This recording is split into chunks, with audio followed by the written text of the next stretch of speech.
Welcome. It is Verdict with Ted Cruz, Weekend Review. Ben Ferguson with you. And here are some big stories that you may have missed that we talked about this week. First off, Mamdani and Gavin Newsom. They're marketing Marxism and socialism to the American voter like never before. Will there be backlash? We're going to break that down for you.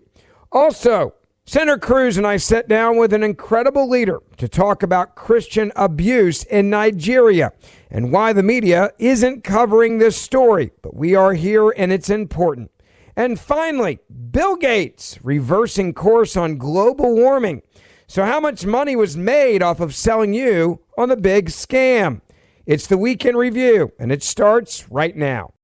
Did you hear Gavin Newsom on the podcast discussing his rough, hard scrabble life, eating Wonder Bread, growing up in the hood? Because, you know, Gavin was an oppressed youth. Did you see that? It was almost as oppressed as he was during the COVID lockdowns when he was the only one allowed to have dinner with his friends without masks on, you know?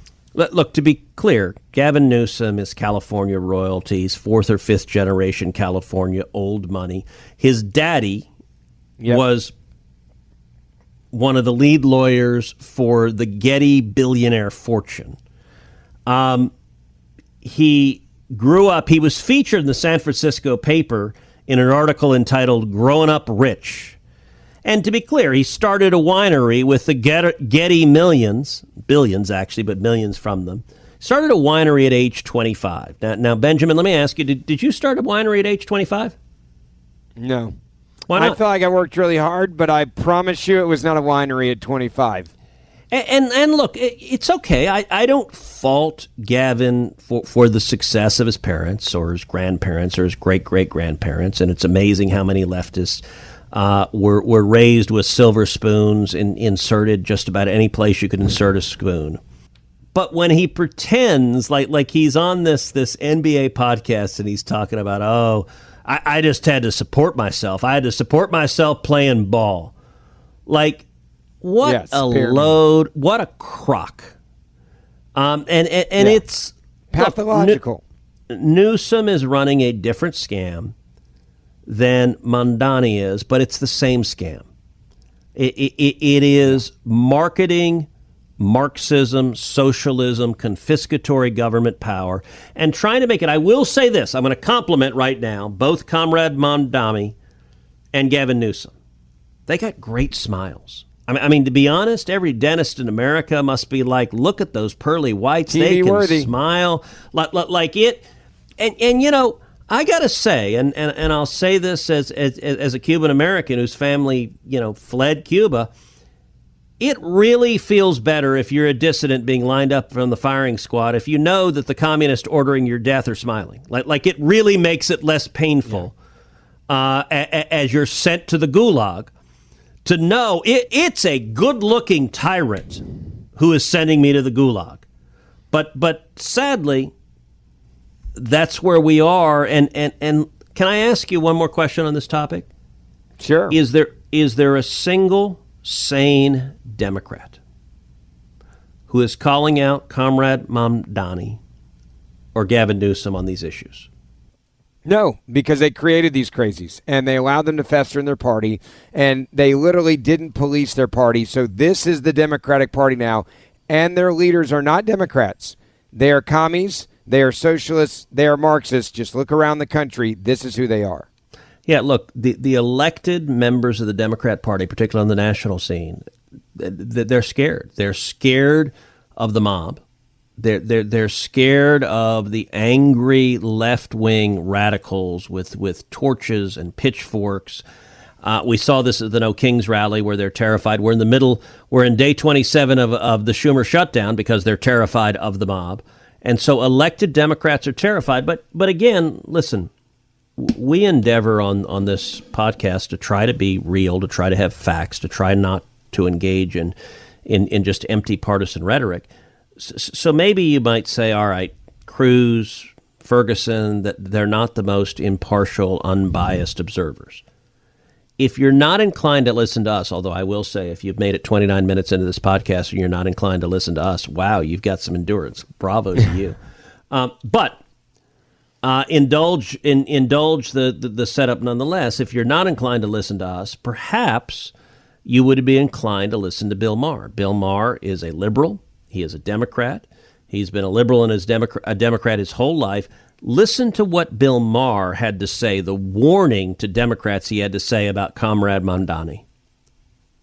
The Democrats, let's face it, they're kind of split now. There's the far left version that did not do too well in recent elections, and then people like the governor who say, we got to come back to the middle, common sense. And whenever this discussion comes up, this is what you hear a lot. We need a sister soldier moment, a time when some issue where the Democrat says, look, I'm not with the far left, and this is how you know you can trust me that I'm not. Mm-hmm.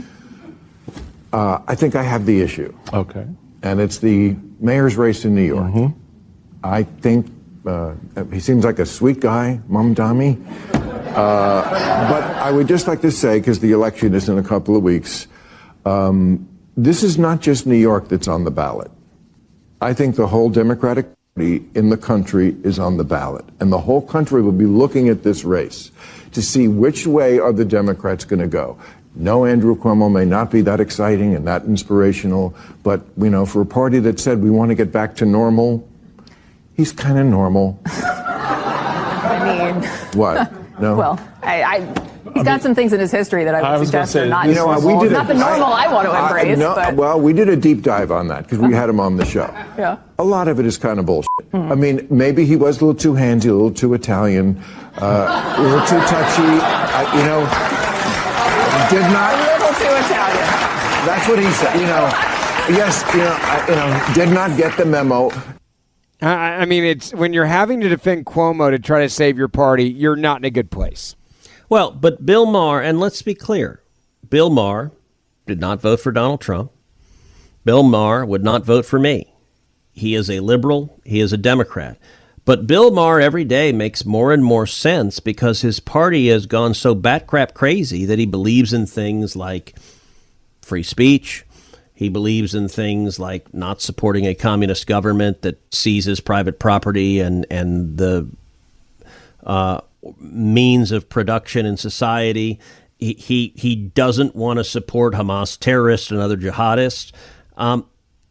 That used to be mainstream. That used to be, all of those propositions were things that used to be the case that Republicans and Democrats came together. Look, Bill Clinton, when Bill Clinton was president, neither you nor I supported Bill Clinton. We did not vote for Bill Clinton.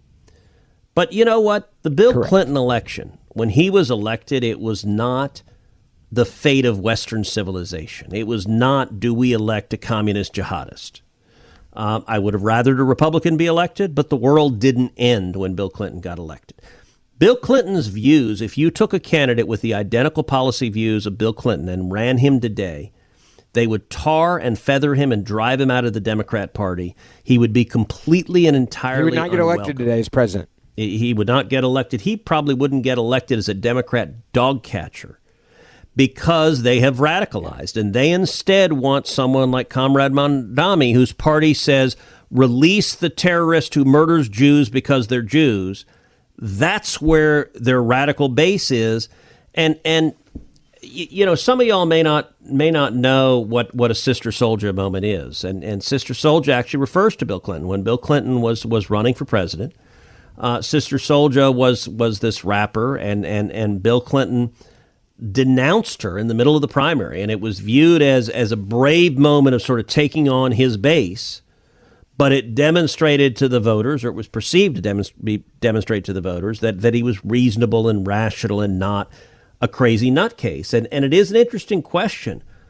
Is there even one national Democrat? By the way, Gavin Newsom wants to be elected president. Can he denounce Mamdani? J.B. Pritzker wants to be elected president. Can he do it? Cory Booker wants to. Chris Murphy wants to.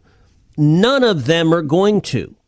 Because, look, John Fetterman has been critical. But John Fetterman, I think the Democrat Party is being quite explicit that they're going to do everything they can to drive him out of the Democrat Party, just like they would Bill Clinton if he were there.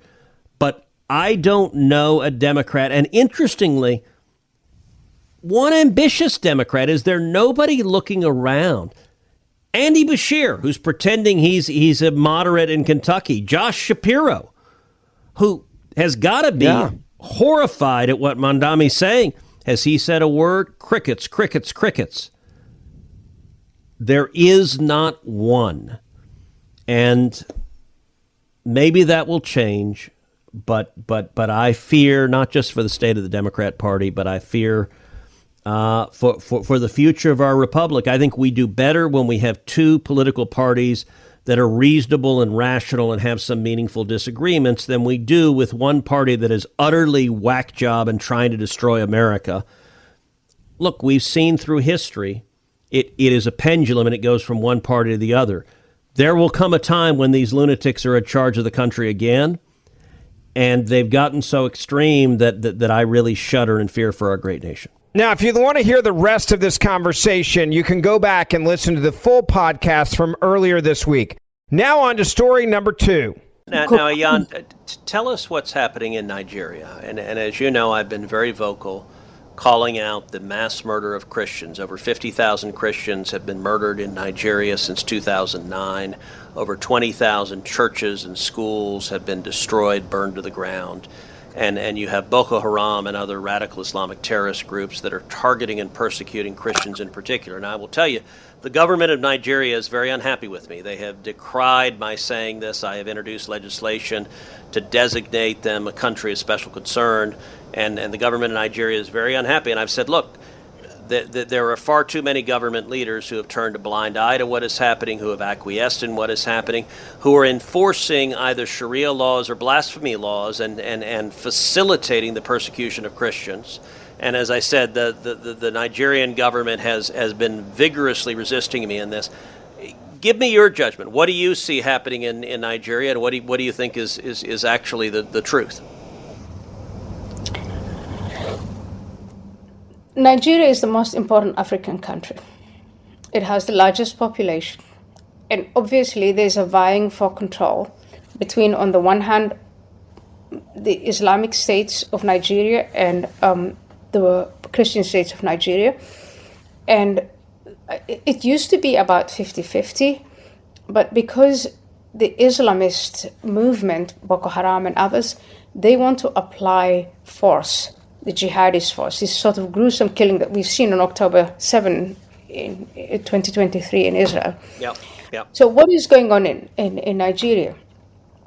The Islamists in Nigeria are killing Christians. They're burning their churches. They're raping their women. They are invoking blasphemy laws. So in the southern regions of Nigeria, Sharia law is the law. And if you say Ted Cruz has, he said something bad against Islam, you can have a mob come and lynch you, and there's nothing you can do about it. But then the government should be doing something about it, and the government isn't doing anything about it. Now, what is the characteristic of the government of Nigeria? It's corrupt. The elites in Nigeria, whether they're Muslim or whether they're Christian, they're in this bubble. And I think that bubble has to be burst. They're in a comfort bubble. I don't really think that they care about that much about, or are held responsible or accountable or transparent for what is going on with a large majority of the Nigerian population. And that's what you see. And we give a lot of money as the United States and legitimacy to this government. We've got to hold them accountable. And I couldn't be more pleased that you are involved in this, Senator Cruz. You're calling them out and you're going to say, if you want to be our ally and our friend, we need you to uphold your end of being a responsible and responsive government. There's a goal. There are more Christians being murdered in Nigeria than any country on planet Earth. Now, one thing you said that I thought was interesting, and I think many of our listeners will not have heard this before. You said in your judgment Nigeria is the most important African country. Tell our listeners why that is, because many will not have a deep familiarity with that. It has the largest population. It has oil resources. The population is very young. It's English-speaking, highly educated. Let me just give you an example. Kemi Badenoch, I hope the future Prime Minister of the United Kingdom, is from Nigeria and is Christian. So if we were, in our relationship with right now, Russia, China, etc., I think the continent as a whole, the continent of Africa, which is home to over 1 billion people. Yes. And And growing, a young population that is growing significantly. It's the youngest population, and it's the only population on planet Earth that is growing as rapidly as it's doing. Right. And so Nigeria is strategically important. Nigeria is a sort of country that should be our ally. And there is a huge Christian population. That means they share norms and values with us. And we should not be abandoning Nigeria. And so and the population is pro-American. But then they are let down by their government. And I think that can change if we were even to bring a little bit of leverage down on them. Because we have that leverage. What when you say a little bit of leverage, what do you mean? Like what would the leverage look like that you think could literally save lives, especially Christian lives in Nigeria who are being attacked right now?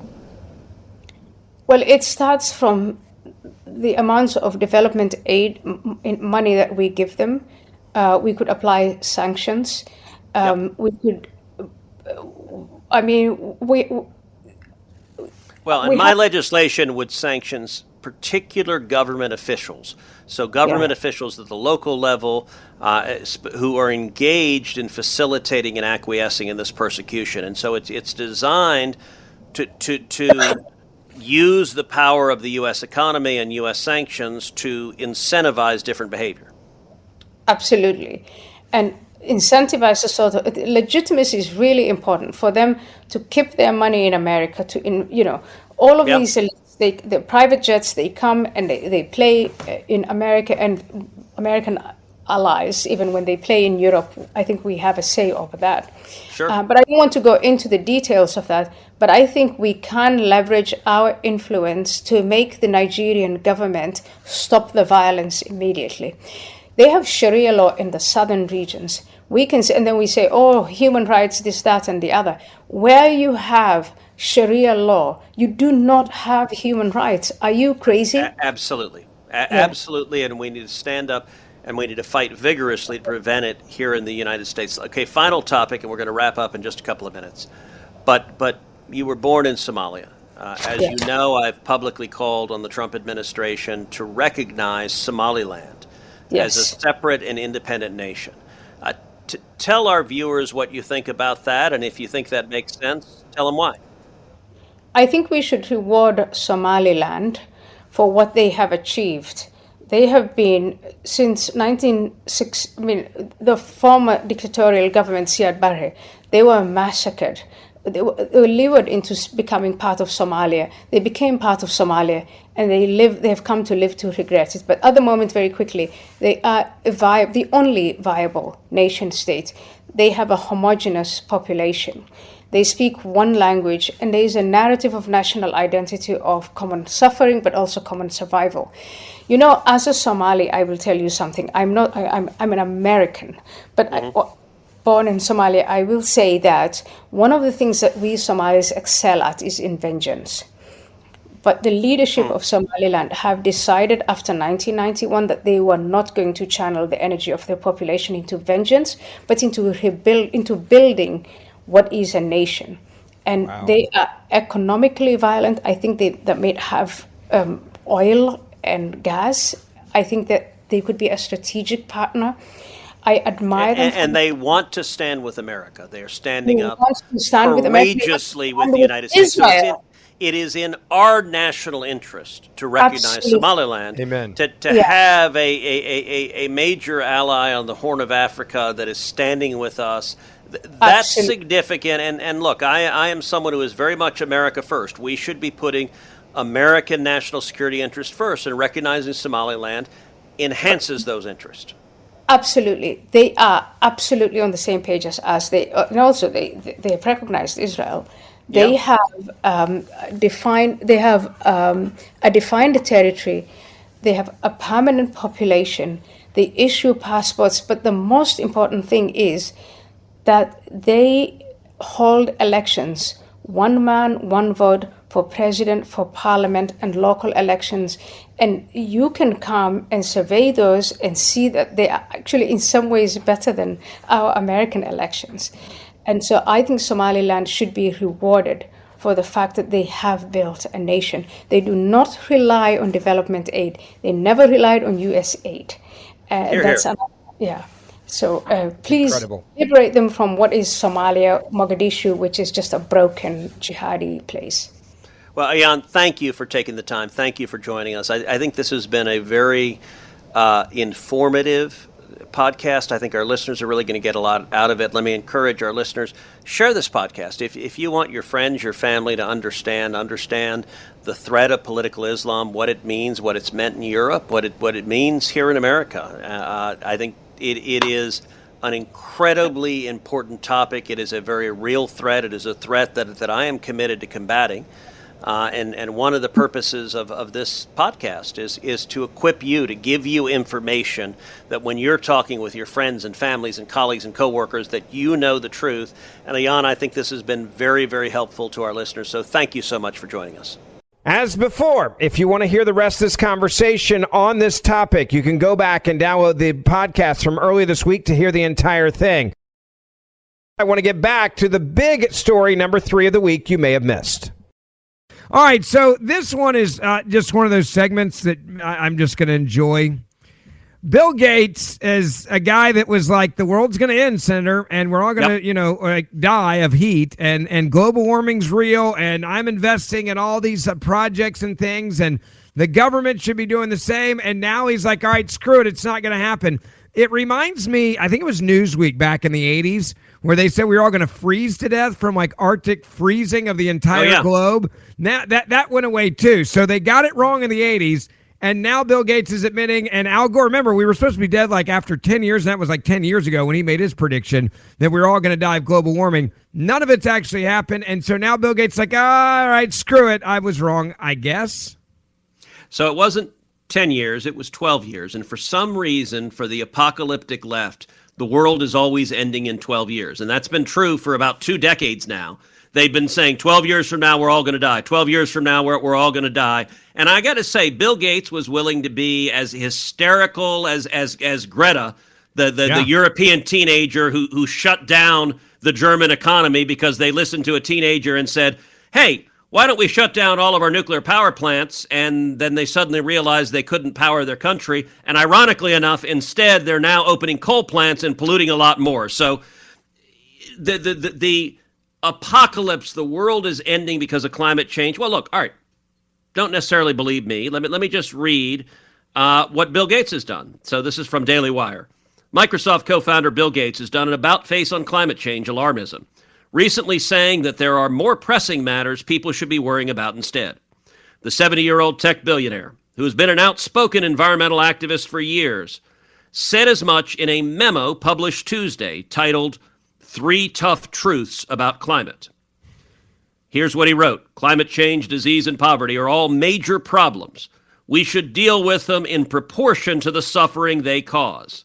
The businessman admitted that the Earth's temperature is not the most important factor for improving life on the planet, and said the, quote, doomsday view of climate change is wrong. Let me read that again. Bill Gates said the doomsday view of climate change is wrong. Here's what he wrote, quote, although climate change will have serious consequences, particularly for people in the poorest countries, it will not lead to humanity's demise. Shocking that Bill Gates said that. And here he goes on to say, quote. Wait, hold on. Does that mean he can fly on his private jets now and like take a nap, not be like having to buy carbon credits or get on his yacht? I'm just confused. I want to be cleared here. What does this free him up to do? Oh, no. The carbon credit scam is definitely still on, but he's going to keep flying on his jet. And remember, by the way, John Kerry, the zealot, when he discussed his private plane, he said, he flies private because he says, really, for someone like me, it's the only reasonable way to travel. Yes, but like the utter hypocrisy. But here's what Gates wrote. This is a chance to refocus on the metric that should count even more than emissions and temperature change. Improving lives. Our chief goal should be to prevent suffering, particularly for those in the toughest conditions who live in the world's poorest countries. And he added, quote, although climate change will hurt poor people more than anyone else, for the vast majority of them, it will not be the only or even the biggest threat to their welfare. And he wrote this 17-page analysis ahead of next month's United Nations Climate Change Conference in Brazil, hoping to shift funding away from climate initiatives towards other endeavors that he now believes are more important. Look, I don't know about you, but I'm not tired of winning. I mean, this is climate change was an excuse. So it was all a scam to make a bunch of money? Is that what we can kind of get to here? It was just about follow the money. Money and power. There's a lot of money, a whole lot of money about it. But power, look, for Democrats, if you are a socialist, if you are a communist, if you are Comrade Mamdani, I assume he's a climate change nut. I don't actually know that, but I know he's a communist, and climate change was the excuse for communists to seize control of our government, and that today's Democrat Party, it was a great, we're all going to die unless you let me, the Democrat politician, control the energy and business and your life and regulate every aspect of your life. The fact that Bill Gates is making this change, it really shows the momentum is moving and people are engaged in just common sense is coming back. Well, and not only common sense, but like you look at a lot of these solar farms, they're like being dormanted right now. Like they're just shutting them down because they just can't work. They're not working. And the pollution that comes actually from the turbines and all the other things they're actually saying is like having a real negative effect on the environment. Shocker there. And then we also found out that like a pension fund in California lost like 70+% of the investment that they went in green alternative energy that just came out. So like they screwed countless hardworking, even liberals in California with this crap. And a point to understand, the climate change radicals have consistently hurt the environment. They are bad on the environment. If the only thing you care about, if you wake up every morning praying to Mother Earth, if that's your only voting issue, you should vote against Democrats. Why? Let's take, for example, Germany. The Greens forced nuclear power plants to be closed. The result is today Germany is relying more on coal, which is much, much worse for the environment. And what country leads the world every year in the reduction of carbon emissions? Which one? That would be the United States of America. Do you know why? Why is that? Look, this is a question actually I pose when I'm on a college campus, when I'm talking to college kids and they're Bernie Sanders supporters and they're freaked out about the climate. I'll ask them a question. I'll say, tell me, what human being has done the most to reduce climate in our lifetimes? And inevitably, they have no idea. There is an objectively right answer. The right answer to this is George Mitchell. Now, who is George Mitchell? George Mitchell was a Texas oil man. He was the son of a Greek goat herder. And George Mitchell is the man most responsible for pioneering fracking, and he did it in the Barnett Shale under Fort Worth and Dallas. Fracking unlocked the shale revolution, which resulted in massive production of natural gas, much of it in Texas, although also in Pennsylvania and Ohio and other states across the country. And the reason the United States every year leads the world in the reduction of carbon emissions is because at a wide scale level, we are replacing coal-powered electricity generation with natural gas-powered electricity generation, and that pollutes much, much less. It emits much less carbon, and the Greens and the radical Dems have opposed that at every step. By the way, do you know what country leads the world in pollution? What's that? That would be communist China, which pollutes massively, and yet the Biden administration bear hugged them with all they had. There you go. Don't forget, we do this show to talk about things just like this. Monday, Wednesday, Friday. Hit that subscribe or auto-download button wherever you get your podcasts so you don't miss an episode. You can also tell Siri or Alexa, grab Verdict with Ted Cruz or play it, and it will do it for you automatically there as well. And the Senator and I will see you back here on this radio station next week where you're listening right now, or on the podcast. If you're listening there, wherever you get your podcasts, we'll see you back here again this week on the podcast. As always, thank you for listening to Verdict with Senator Ted Cruz. Ben Ferguson with you. Don't forget to download my podcast, and you can listen to my podcast every other day you're not listening to Verdict, or each day when you listen to Verdict afterwards. I'd love to have you as a listener to, again, the Ben Ferguson podcast, and we will see you back here on Monday morning.